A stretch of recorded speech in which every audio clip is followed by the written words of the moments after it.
All right. Well, today on the podcast, we have Allie Ostrander on the show. Welcome to the show, Allie. Oh, thank you. Glad to be here. How's it going? What are you sipping on? I have some tea here. I saw you had a mug as well.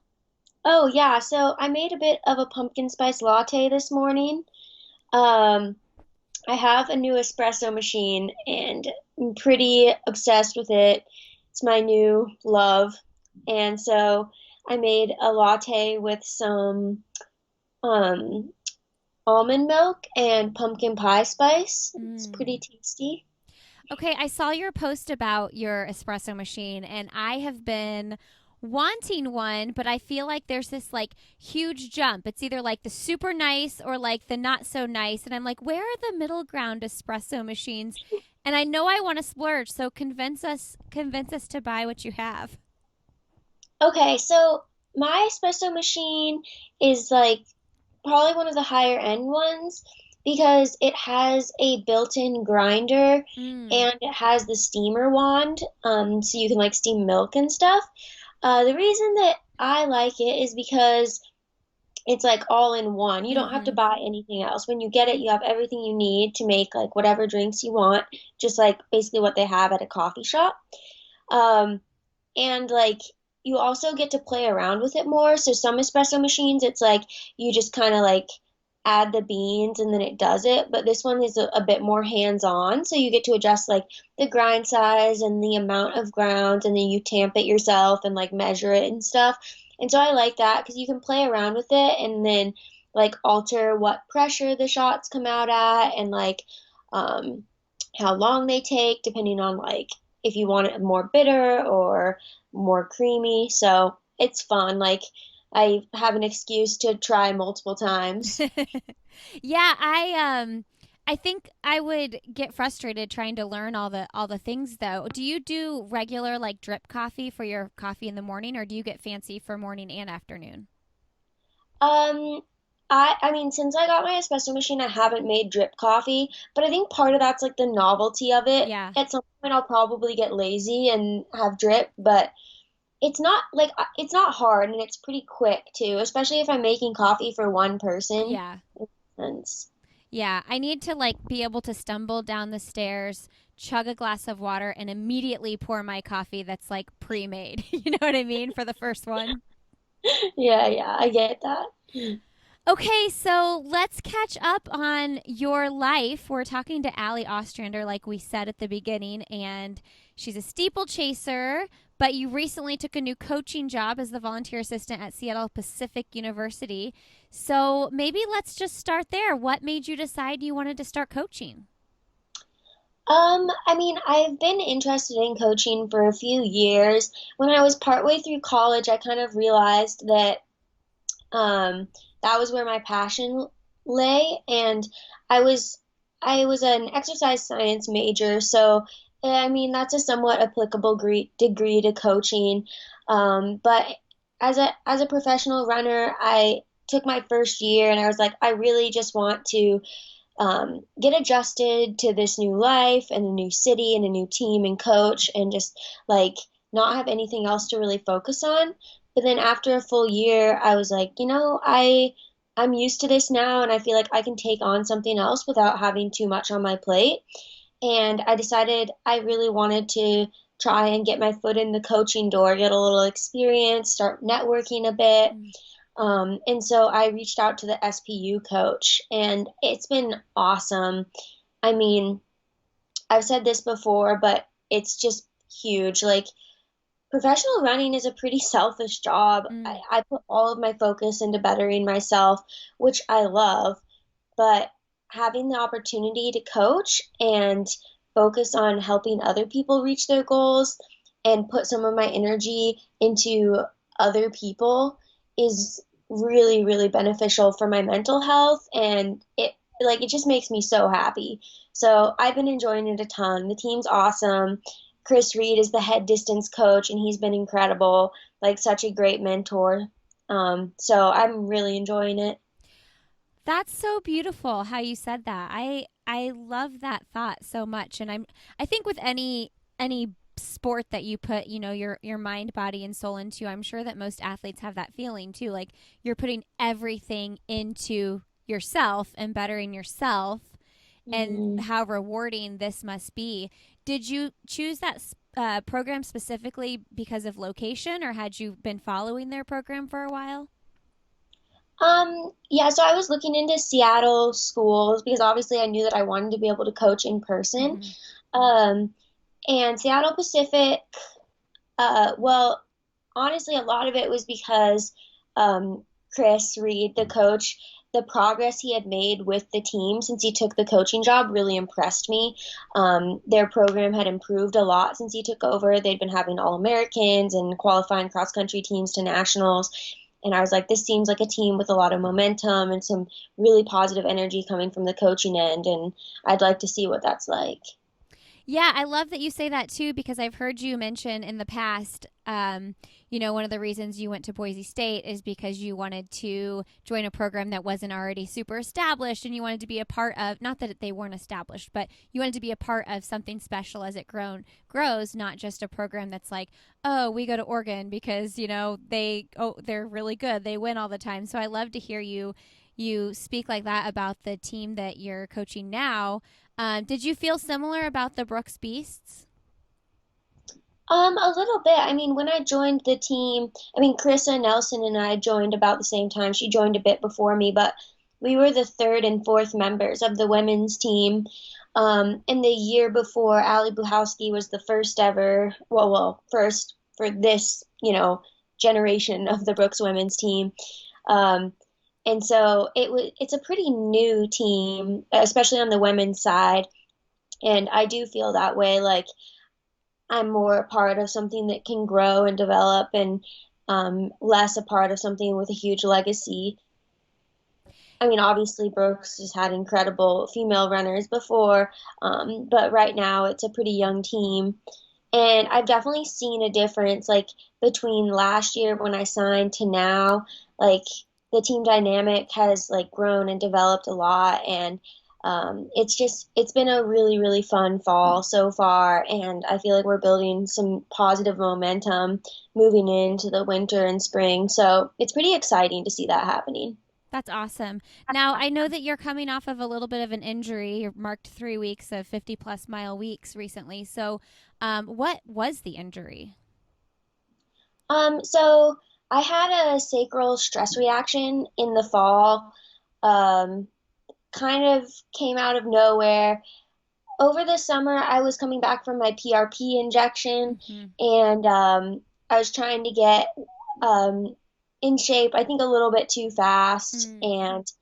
and ended up getting another injury. So that was pretty tough, but it aligned well. Like we were going to take a break in the fall, anyways, of like 2 or 3 weeks. So I just, doubled it and then got back to it after that. So it's been harder, like trying to come back this time just because it's, the accumulation of time away from running is a lot longer, but it's also rewarding because I'm able to see progress a lot faster than I would normally, when I've been running consistently for a year or more. So it's exciting that I'm feeling better and better every week and like able to see those little gains in fitness after every workout. So I'm definitely enjoying the process right now. Yeah, what are your immediate goals as you build, or I guess even short term ish goals? Yeah, I mean, I think my biggest goal right now is just to stay healthy and be able to stack consistent weeks of training. Um, that's going to be super key for me in getting ready for racing in the spring and leading into the summer. I think that it's hard for me to focus on any other goals right now just because I want so badly to be able to like build that fitness and that base. But also hard to focus on other goals because I don't know when I'll be racing. But it's looking like we're going to have some sort of indoor races in late January and February. So I'd say that that being ready to race then, feeling strong and at least semi sharp at that point would be my next goal. Yeah, so you have heard word that there are some indoor races possibly in the making. Hmm. What's it been like? I think it's been really cool to see what different groups have done to, like the track meet that just happened, to make sure that the pros are having opportunity to race. What has it been like for you to watch those races from the sidelines? I'm. It's been pretty tough, Yeah, uh, especially this last one, just because I feel like that was such an ideal like situation, an incredible race, great pacing, and great conditions, and so many people just ran huge PRs. It made me really bummed that I wasn't there. Um, at the same time, it's exciting to see that because I know that despite the circumstances of the last year, it's totally possible to come out and run great times. And I totally think that I'm capable of doing the same thing as long as I just keep training and preparing for when I do get my opportunity. So I'm excited for that, but it is hard seeing other people have those opportunities now, and Brooks doesn't want us traveling at the moment. oh really? Hmm. Okay, Yeah. so Earlier in the fall, a couple members of our team got COVID, and since then they've mm, kind of cracked down on it, which totally makes sense, and I respect that. So we've had to be extra cautious. yeah, it seems like there's varying opinions on like if these track meets should even be going on. But I've talked to several athletes who, at least for some companies, Nike in particular, like we have to get in 10 races or we get reductions in our contract and things like that. And it's pretty wild to think that, how much COVID has affected the livelihood of the careers of runners. Yeah, Brooks has been really gracious with getting in races and times and stuff like that this year. That's awesome. So that's something I'm super thankful for, just because it's been a stressful enough year already with just all of the unknowns floating in the air. So Brooks has been pretty supportive in that regard. That's awesome. That's so good to hear. Tell me a little bit more about Brooks and your relationship with them and the team. I don't think I've interviewed too many Brooks athletes, and like you said, a lot of that has to do with the fact that your team is pretty small now. I mean, I'm trying to think of others. Des Linden, of course. But yeah, share a little bit about that relationship. Yeah, I mean, so we have currently on the women's team, we have five members, Allie Marta Penfritis, Carissa Nelson, me, and Nia Akins. And it's a really fun group. We work well together, and the cool thing about it is that we all have different strengths. So Allie is like a metronome. She's great at like pacing longer stuff. Um, Marta is just a workhorse. She can run workouts like no one I've ever seen before, and she's Wow. so speedy. She has a faster 40 than some of the guys on the team. Wow. And then Carissa is also super fast, great for leading like any sort of speed workout. And Nia is, if we're ever doing like all out reps, she's perfect. She's an 800 specialist, and she's just so fast. Um, and so like Allie B and I kind of take the lead on tempos, and anything on the track, we've got these 1500, 800 runners to help us through. So that's nice. Um, and then the other thing is like with the women's team, we only have five members, but then like the guys team is basically we do everything together. Like we have practices together, we go to altitude together. So it doesn't seem like a small group just because we're always combined. When will you go to altitude next? Do you know? Yeah, so our first altitude camp is going to be starting January 10th and going through the end of February. Okay. All right, so let's talk a little bit about steeplechase and your journey to become a steeplechaser. I know you're from Alaska. You ran for Boise State. Talk to me about why you decided to do steeple in the first place. Yeah, so I started steepling my sophomore year of college. And like the second half of my freshman year and the first half of my sophomore year, I had a couple injuries. And so going into that sophomore year track season, I was pretty apprehensive, nervous, just felt like I wasn't where I wanted to be. And it was a lot of pressure like on me to perform. And so my coach was like, well, why don't we just try like something new? And so I decided to try the steeplechase. And I had done like a little bit of hurdling in middle school and high school. So I had a tiny bit of experience with that. And so we just decided to give it a try. And I ended up really loving it, thought it was a fun event and something super different and unique than anything else in like the distance world of track. And so I stuck with it and kept doing it. I mean, that's pretty much the entire origin story. It's not anything dramatic. But it turned into you being a three-time NCAA champion, which is amazing. Talk about that decision to go pro. I know you gave up a year of eligibility there, but you were graduated. It does seem like I've been talking to a lot of athletes recently who have given up that last year of eligibility. Sinclair Johnson, Jessica Hull, and you're right in that mix. So talk a little bit about that decision.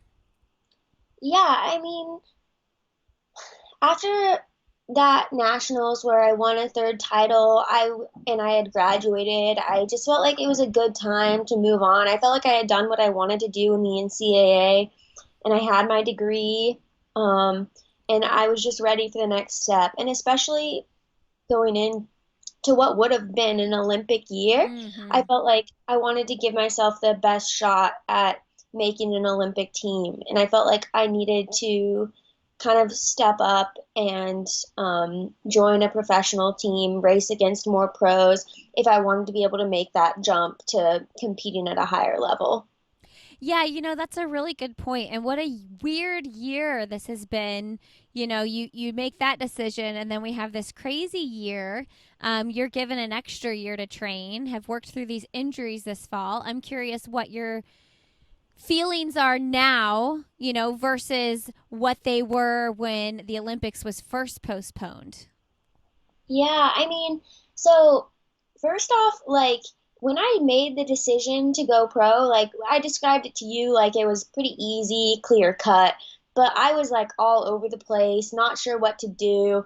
I was I was so confused like how you even went pro. Mm-hmm. It was difficult process. Like Ray Flynn, my agent, he was just a life preserver. I was drowning, flailing around, and he was like, "Okay, so this is what we do here." And I was like, "Yeah, yeah, okay." Um, but it was a tough decision. But now looking back, like I'm so glad that I signed pro when I did because if I had stayed another year, it would have been this entire COVID mess. I uh, wouldn't have got to use like any eligibility, and it just would have been so tough. Um, and harder to sign and the less opportunity. So like looking back, I'm so glad how it worked out. Um, but yeah, like when the Olympics were initially postponed, my mindset was totally like, okay, I need to get this like Achilles situation sorted out. This has been bothering me for a while, and now is the perfect time. Um, and now I'm just kind of the mentality like, okay, I just need to train with the faith that there will be races and that no matter what opportunity is presented to me when it comes, June, July, like I'll be ready, whether that's a dual meet with Oiselle or the Olympic trials. So I just want to be prepared for whatever situation comes up. And if the Olympics are postponed again, that's what it is. But I want to be able to perform this summer at a level that I'd be happy with if it were an Olympic year. Yeah, it's almost like you, Jessica, Sinclair, anybody else that gave up that last year of eligibility that was this past year. It's like you guys had no idea what that would mean, and it's almost like, whew, thank God I did that. Right? It's crazy. Yeah, when I saw what was happening, like to a lot of the girls that I was Yeah. close with that stayed for a fifth year, I felt like, I mean, so grateful that I had left the NCAA, but also just I felt a lot of sympathy because that was such a tough situation to be in, and it was no fault of their own. There was no way they could have seen that coming. Yeah, I can't imagine how difficult that would be. Now, Ray Flynn, I've heard great things about him. I know he's Molly Huddle's agent. How did you connect with him? So Emma Bates went to Boise State, and she's like a great marathoner. Ray Flynn is her agent, and he kind of reached out to me through her, Okay. and asked if I would be interested in talking. And at this point, I was trying to figure out what I was doing and what was going on in my life, and so I gladly had a little chat with him, and he really helped me through the whole process.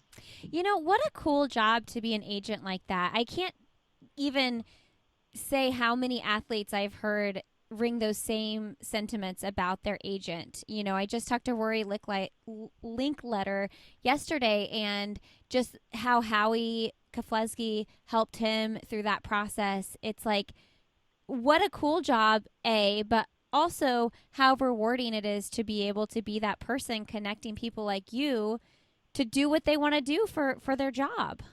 hmm Yeah, I've always thought that, like, um, that being an agent would be kind of a dream because you just get to go and travel to all these Yeah. track meets and have like connections with all these really high level athletes. And you get, yeah, like you said, you get to connect them, make dreams come true. It's kind of an ideal situation. Yeah, I love that thought too. Make dreams come true, because ultimately that's what you're doing. You're on the side of the athlete. So you're doing everything in your power to make it so that you, the athlete, gets the best deal possible from all their races. And shout out to all the agents out there. Good work. Yeah, for sure. Okay, tell me a little bit about the PRP injections. Do you feel like they were successful? Would you recommend them? I've talked to other people who have had not so great experiences as well. So share a little bit about your experience. Yeah, I mean, I personally think that it was beneficial. Like when I got my PRP injection, I then had to take 6 weeks off and then start like slowly working back into running. And by the time I like had finished the build up, like I didn't have any pain in my Achilles, which was huge because before I had a lot of pain. Mm-hmm. Um, so to me, like I see it as successful, but it's also really hard to like sparse out whether it was the time off and the slow build that got rid of the pain or if it was the actual injection. So it's really hard to say like if it was because of the injection that my pain went away, but in my eyes, that's how I see it. I do think that it helped and accelerated the healing process. So I would recommend it. Yeah. Okay, let's talk about this next summer, Olympic trials. Um, Talk to me about going into a race like this when you know that Emma, Courtney, Colleen are going to be in the field. Those are the steeple chasers we hear about that have been doing this for a long time. I want to hear about how you are going to be confident going into a race like this when you've got these people that have been doing it for so long in your race. Yeah, I mean, I think that the way that I can go into that race confidently is just having really good training under my belt, having some good races beforehand, um, and just going in with faith in myself and knowing that like I am a tough racer and although I don't have as much experience as they do, I have been to the Olympic trials before, I have been to the world championships. Like I deserve to be on that line as much as anyone else and also like in a way I have a bit of an advantage when it comes to the pressure and expectations because like you said those three are on the short list to make the Olympic team and no one really expects me to do it. So I can go into the race with really nothing to lose and just give everything I can to be one of the first three to cross the line, whereas I feel like if any of them don't make the team that'll be a huge letdown for them. Mm-hmm. Mm-hmm. Talk to us about your experience at the World Championships.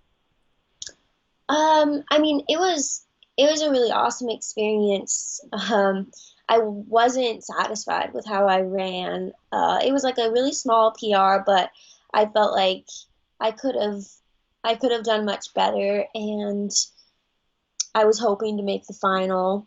But like overall, I think it was awesome to have that experience of being on a world stage against the best athletes in the world and, traveling overseas and just seeing what a world championships is like from the athlete's perspective.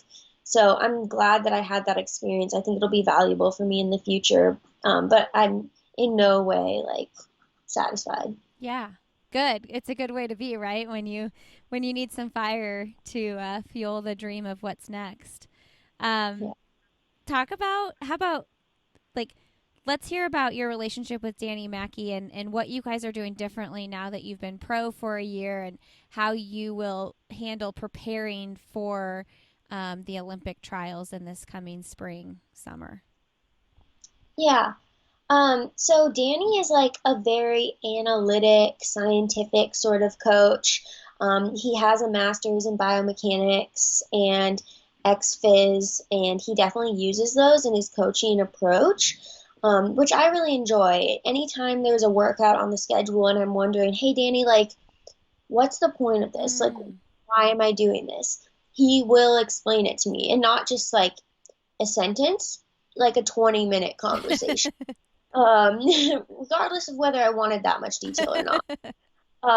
And so that's really awesome. Like, as I said, I have an exercise science degree, and so I like to know the science behind my training, and Danny's always willing to provide that. It's also like a pretty dynamic relationship. Like, um, if I am not in agreement with what he puts on my training plan, we can talk it through and try and compromise. If I feel like I need something more to give me confidence, he'll like take that into account. And so I really enjoy that. It's like a two-way street, and he trusts my perspective as an athlete as valuable, and I trust his perspective as a coach as valuable. And he's totally willing to meet in the middle there, which is something I've never experienced with a coach before. It's always kind of been like, this is what you do, and you listen to me, and you run the workouts, I make the workouts. And with Danny, it's a little bit of both. Yeah. And also he often runs our workouts before we do, just to see what they're like. So that's kind of cool as well. That is cool. Yeah, but no, I really enjoy having Danny as a coach, and he's he's definitely been like supportive through like my injuries and everything, and like this entire last year and a half, I'd say, has been like a period of getting to know each other, me getting to know him as a coach, him getting to know me as an athlete. And so like as my time on the beast like increases, I think that it's getting better. Like he's able to coach me better Hmm. because he understands like my weaknesses and my strengths. And I am able to communicate with him better because I know more of what he needs from me. That's so good. Did you have a good relationship with your college coach? I think it was like pretty decent. Yeah. I It was like very much like a coach athlete relationship. I don't feel like there was much of the give and take that I have with Danny, which is Hmm. understandable. Like college athletes probably aren't able to have as much say in their training. Um, but he was very much like, I am in charge. I do not listen to feedback. I am right. You are wrong. And no, do not tell me your opinion. So I appreciate that Danny is a little bit more receptive. Even when he doesn't agree with what I have to say, he still listens, thinks about it, and then says, no, you're wrong. Well, that's interesting. How does that experience play into the way you want to carry yourself as a coach to college athletes? Yeah, it's actually huge. I feel like the more coaches I have, the more I'm able to kind of sparse out what I like in a coach and what I don't like in a coach. Hmm. And so, like, when I do have athletes in college, I really want to have the ability to individualize the way that I approach each athlete. I think that a lot of the time coaches in college are overwhelmed and they have too many athletes and they're not able to do that. And so things fall through the cracks. And I just want to make sure that when I'm a coach, that doesn't happen, and I'm able to give each individual athlete the attention that they deserve, and really make training specific for everyone's different um, strengths and weaknesses and eccentricities. So that to me is huge. I was actually talking to my friend about it the other day, and I was like, I don't feel like giving athletes training is what makes a coach good. It's not the workouts people come up with that makes them good. Like every coach just has variations of the same workouts. Like Totally. it's not like someone's doing something completely different. I think that it's the ability to understand each athlete and what they need that makes a coach good. I've seen that a lot with Chris. Like sometimes with workouts, he's like, watching an athlete run and he's like, she could definitely finish this workout, but I think mentally it would be more beneficial if she just ran one less rep but did it faster. Like Mm. that would be really good for her mentally. And like just to see his mind like be able to come up with that and like know each athlete so well is really impressive. And I think that that's something that I want to take to like coaching if I ever become a coach. So important too in those developmental years in someone's life to be able to do that instead of that person that you're coaching feeling like I have to be a robot and just do all these workouts. Yeah, yeah. And then also I think that when you start to give athletes attention, they're more apt to be open with you about what they're experiencing and how the training is impacting them. And so like it builds on itself and you're just able to do a better job. I think it's so interesting. One of my favorite all-time interviews on this podcast is with Marisa Powell, and I she takes on less athletes than most collegiate programs, I believe. And what she said about that was so that because she feels like she needs to be able to dedicate that more one-on-one attention which each of her athletes, which I think listening in on these kinds of conversations that I'm having with you right now has to be one of the reasons she's so successful and her athletes are so successful, right? Hmm. Yeah, I do think that that's important. Like some programs kind of take the approach of like power in numbers. So like, okay, if we take on 10 athletes a year, hopefully two of them will be really successful. Um, but like that leaves eight athletes that never reach their potential, which I think is just a tragedy. Mm-hmm. And so I, it's a great idea to have fewer athletes because I think that there's a better chance of everyone being successful if you're able to focus your time and energy on a smaller number of athletes. Yeah, like you can really focus on like developing each individual person, nobody slipping through the cracks. But I mean, on the flip side of that, I've heard from Diljeet Taylor that like she takes as many as she can so that as many people as possible have the opportunity to run on the team. So it's like you do kind of see both sides of it, right? Yeah, yeah, it's definitely like there's always going to be positives and negatives either way. Because I do think that like being on a collegiate team is a valuable experience, but I also like had friends in college who were on the team but just felt like they never got any Mm, attention or any time of day and just ended up quitting because yeah. they didn't like it because the coach didn't really take them seriously. And so I think that there's somewhere in the middle that's probably ideal. Yeah, that's a really interesting conversations for coaches around the country to really take to heart and really think about. And I appreciate your insight. It's pretty cool to hear from someone that is fresh off of that, being the athlete, and now also after running pro for a year, getting back into this with the coaching. So you can really see a fresh perspective of both sides. How cool for those athletes that get to work with you. Yeah, I mean, I'm really excited to be a part of their training and I'm just hoping that me being there is beneficial. I'm obviously not taking any huge coaching role. I'm not writing their workouts Yeah. or anything, but I feel like I am able to provide some insight just from my experience as an athlete. Yeah.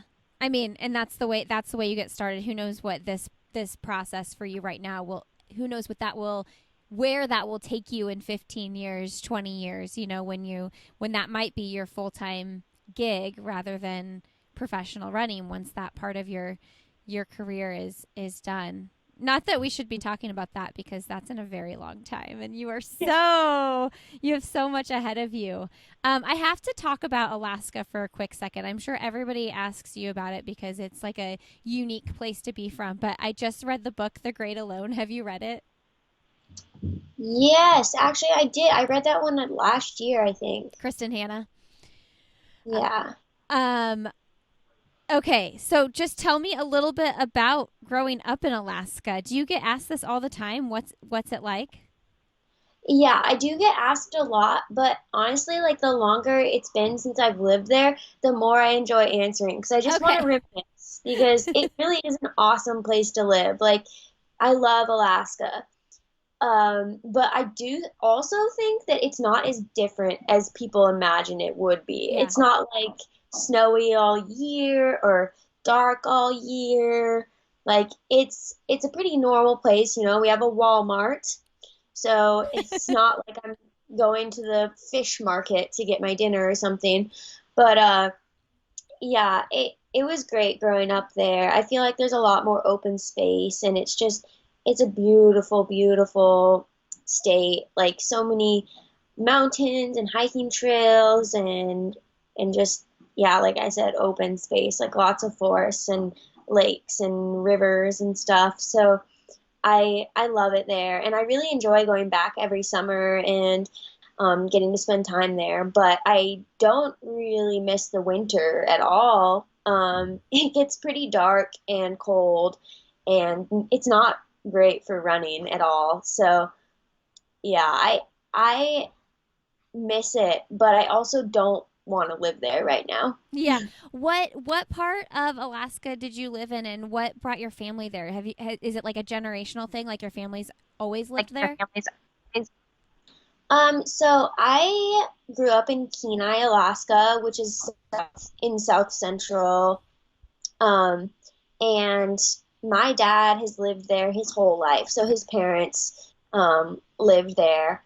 And then my mom, her her parents started out in Texas, but ended up moving to Alaska for her dad's job. Oh wow, big And she change. lived in Alaska, which is about, yeah, huge change, which is about 4 hours from Kenai. But when my dad and her met, they ended up settling in Kenai. So that's kind of how we ended up there. But yeah, it's a nice place. I'd say if I were ever gonna live in Alaska, I probably wouldn't live in Kenai.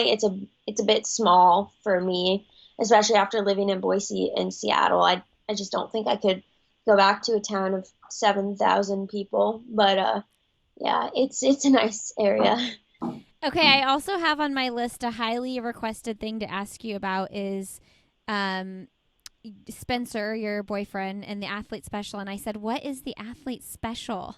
And then everybody kind of told me it was his YouTube channel. So talk to us a little bit about how you guys met. Yeah, so Spencer joined the Brooks Beast team this summer. And when he moved to Seattle, it was like the time of year where the team was on break, so we weren't meeting for practice, and almost everyone was gone. I was only one of the only people in town, and so he has two friends that moved here with him, Will and Ari, and they were just really bored, and I was really bored because I was just living in my house alone, and so we started just like hanging out and um like doing stuff together, mainly like making videos like with workouts and cooking and stuff and just yeah, and then ended up just liking each other. So that yeah, it just kind of turned into dating. Really didn't mean for it to happen because I was like, no, this is a terrible idea. Like we're on the same team, but yeah, it's just one of those things where I just can't think about it too hard. And so I was like, yeah, I guess this is happening now. So all right. But yeah, it's been really fun. And him having like the athlete special, his YouTube channel, um, has been cool for the team. Like we can all look back and like see our workouts and progress and it also shows a little bit into like the team dynamic and how much fun we have together. So I'm glad that like he's doing that now with Brooks. And also like it kind of makes me want to start a YouTube channel. I've been playing around with the idea. Just because it seems like a fun thing to do, and as a professional athlete, you have like some spare time that you could use making videos. So I'm like, maybe I'll jump on that train, but we'll see. Well, yeah, and I think we're seeing more and more just as time goes on that it's super important and valuable for the brand that you're sponsored by to put yourself out there on social media and create content like that. It definitely lures the fans in to pay attention to what you're doing, and it's an obvious brand recognition kind of thing. Yeah, yeah, definitely. And I think that like moving forward, having a presence on social media and like different platforms of social media is only going to become more Mm. important. So, I gotta try and have a presence online, and I do enjoy that sort of thing, like being on camera and interacting with like fans and followers through social media. So I think it would be fun. Have you done any reels on Instagram? It's like we're all supposed to be doing that, and it stresses me out. Yeah, I mean, I haven't done many reels. So I have a food page on Instagram, Mm-hmm. and I've done reels on that, but I don't do it very often. Like for some reason, it sounds like so much work. Yes, it feels so It, hard. the one time I did it, it took me like 5 minutes, but like still, even knowing that, I'm just like, oh no, I can't. Like, oh, so much work. And it's not at all, but yeah, I have a hard time motivating myself to do that. Some of these videos I see people do, though, I'm like, that had to take like a full hour to come up with. And I mean, there are times when I write an Instagram post that's really heartfelt and long, and by the time I go back and edit it and think it through, it probably takes me close to an hour, if it's a really well thought out post. But yeah, it stresses me out too. I know that that's, Instagram is like, you are going to show up in our algorithm a lot more if you do the dang reels. They want you, like you're like the coaches in college. They want you to be a robot and just do what they tell you to do. Yes, yes. Well, I haven't fallen into the trap yet, but I may shortly. Tell us about your food, your Instagram. Oh, Lod We Namen. Yes, oh Lord, we nomin. Um, I feel it's like just an kind old lady how I said that. of, yeah, well, most people have a little trouble pronouncing it. It's definitely not intuitive. So, but yeah, it's just kind of something that I'm doing for fun, one of those quarantine things. Mm. But yeah, I just post recipes and like thoughts about food and coffee. So, yeah, it's just something that fun that I do. I like having an account where it's less about running. Like I never really post about Mm-hmm. running on that account. So it's another place that I can just kind of express my personality. And I've also loved cooking for like quite a while. I've been pretty into it since I was like 11 or 12. So I feel like I have some good recipes to share. Yeah. Did you ever think about connecting the two accounts? Like doing it all on one account. Yeah. I mean, kind of, but I I don't want like I kind of want it separate. Like if people want to see my food, they can follow my Yeah. food account. If they want to see my running, they can follow my running account. But I don't want to subject everyone to seeing pictures of food. Yeah. Especially if that's like the main static post. For sure. I get that. Yeah. All right, Allie. Well, what is one thing professionally or personally that you'd like to do that you haven't done yet? Well, I think like the very obvious answer professionally is to make an Olympic team. That's probably every professional runner's answer that hasn't made an Olympic team. Uh, so that's obviously a huge goal. But I'd say that something um, personally that I would really like to do is like have the experience of coaching an athlete to like a huge goal. I've never done that before. Obviously, I've only ever been like a volunteer assistant coach. But I think that that would be super rewarding to help someone achieve something big. That's awesome. What's an accomplishment you're most proud of? Um, I would say um, being able to become a professional runner. Mhm. Like running has been a passion of mine for a long time and something that I truly love doing. And so, like, being able to run for my job, I'm literally living the dream. And so I'm pretty proud that I've put myself in a situation where I get to do what I love and get paid for it. What does your family think about it? Do you have runners in your family that were college or professional runners? My sister ran in college, and I mean she thinks it's cool. She's like, I wish I could just work out for a living, and I was like, no, it's the coolest thing ever. Um, and then my parents are super supportive. They're happy for me. They know that I love it. I don't think that they completely understand like the level of like dedication I have to it, maybe. Because sometimes, like, when I'm home for a break or something, they're like, I'll be like, oh, yeah, I've got to go lift, I've got to run, and I've got to cross train later. And they're like, Allie, you barely have time to do anything else. Like, you're on vacation. Why don't you just relax a bit? And I'm like, well, I'm actually not really on vacation. I'm just not in Seattle. Yeah. Like, I'm never on vacation except for like 2 weeks a year. So yeah, but I think that's hard for anyone to grasp because like other people when they get like vacation time from their job, they don't have to do their job. But Right. like when I have vacation time from my job, I'm still doing my job. Yeah, and you're using your body like for your job, so you have to keep it in this precise kind of shape, this really good shape. Yeah, I totally could see that. What does your sister do now? So currently she's an exercise physiologist at a cardiac rehab clinic. But she actually just got accepted to PA school. Oh, cool. So she's going to begin that in this, well, summer. Yeah, she's going to begin that in the summer. And she's super excited for that. So I'm stoked for her. And probably part of her residency she's going to do in Seattle. Oh, So that is nice. so exciting. Oh, that's awesome. Now, is it just the two of you, or do you guys have other siblings? Yeah, it's just the two of us. Okay, cool. Who is someone fun, motivating, or inspiring you'd like to have coffee, tea, or cocktail with? Um, so I know this probably isn't as deep as people may look for, but I would love to have a coffee with my favorite artist, musician, Yoklore.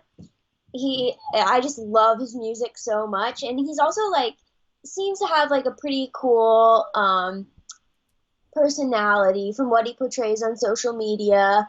So yeah, I'd like to hear more from him Okay, and maybe have a personal concert. what kind of music is this? It's kind of like indie, sort of. A lot of his stuff is a bit acoustic. A lot of it's like kind of love songs. He has a girlfriend, so that's a bummer for me. But but Not a bummer for the athlete special though.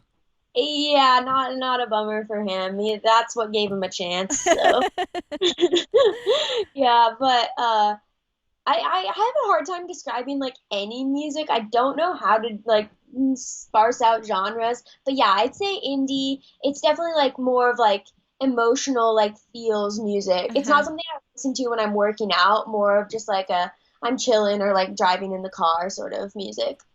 Are you big into music?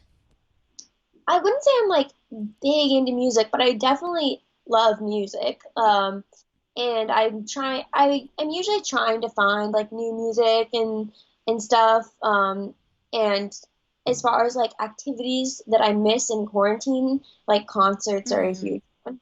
Huge. Me too. Did you get into Taylor Swift's new album? A little bit. Like, I'm not actually like a huge Taylor Swift fan, but some of my friends are. Like Carissa loves her and Will does, and so heard a lot of her songs, and I actually do like her new album. Yeah, it's so good. And then lastly, with music, what do you love to work out to? Um, I really like pop and rap to work out to. Like this year, WAP has been huge for getting me through bike workouts. Mm-hmm. Ariana Grande, she has some good songs to work out to. And then also like old school stuff, just like songs from the 2000s, Mm-hmm. those. So yeah, that sort of stuff. Like anything that's like really upbeat is what I'd like to work out to. I love working out to old school hip hop, old school for me sometimes feels like the 90s, but even the 2000s, that's when I was in college. And so it's interesting for me to hear someone who, for you, that was like, what were you, like a toddler?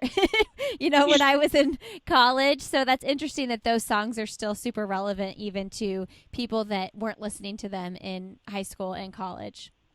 Yeah, no, for sure. I feel like the 2000s, like that time and genre of music is just like very conducive to good like pump up workout sort of vibes. And so, yeah, I'm here for it. I agree with that. Okay, last question, Allie. What is your one message to send to the world today? Um, I would say like especially right now, my message to send to the world would be to just stay hopeful and stay compassionate. I think that right now, with what everyone's going through, it's really easy to lose hope and to like try to blame people for what's happening to us right now. But I think it's important that we all stay united in trying to get through this, and wear a mask. Yeah, for sure. I love that. Stay united, wear a mask. Allie, thanks so much for doing this, and I hope you have your very best day today. Yeah, thank you. You too.